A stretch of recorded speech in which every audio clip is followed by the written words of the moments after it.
Premièrement, on va mettre les choses au clair. La France, c'est chez nous. La France est chrétienne, c'est chez nous. Première étape. Maintenant, on va dire les termes, rien à foutre d'heurter la sensibilité des gauchistes. Les gauchistes, vous êtes les pires collabos, les pires vendus que la France ait connus dans l'histoire. Et là, je vais vous choquer encore plus. C'est pas un Français de souche qui vous le dit. C'est un Français d'origine espagnole italienne. Ça fait mal. Vous voulez concrètement détruire la France. Ça, on l'a très bien compris, mais aujourd'hui, vous vous cachez même plus. Il fut un temps, vous vous cachez. Maintenant, vous assumez.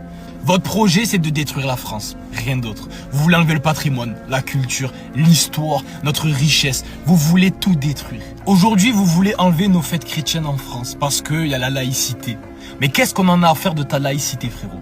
Qu'est-ce qu'on en a à faire? Ici, on est chez nous.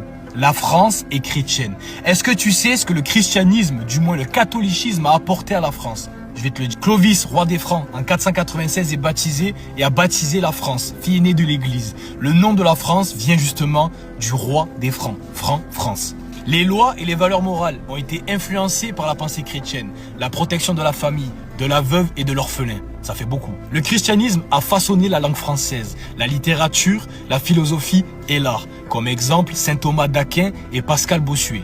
Sur le plan architectural et artistique, la construction des églises gothiques, notamment Notre-Dame de Paris, Chartres, Amiens et Reims. Ça fait partie des plus grands chefs-d'œuvre de l'histoire de l'humanité. Sur le plan social et caritatif, fondation d'hôpitaux, hospices et orphelinats par des ordres religieux. Le développement de la charité organisée, de l'accueil des pauvres et des pèlerins. Puis nos grands saints français, Saint-Louis, Jeanne d'Arc, Saint-Vincent de Paul, Sainte-Thérèse de Lisieux, sont devenus des symboles universels. Conclusion, le christianisme en France a forgé une identité spirituelle et culturelle. La fondation des hôpitaux, des universités, des œuvres sociales caritatives, les monastères, bref. Et vous osez cracher sur la France. Vous osez vouloir nous faire oublier tout ça. Les bandes de vendus que vous êtes. Donc à tous les gauchistes qui veulent vendre la France, qui veulent faire du mal à la France, paroles d'enfants d'immigrés et même de Français de souche, nous serons là. Nous sommes chez nous et nous nous battrons contre vous. C'est bon? Amen.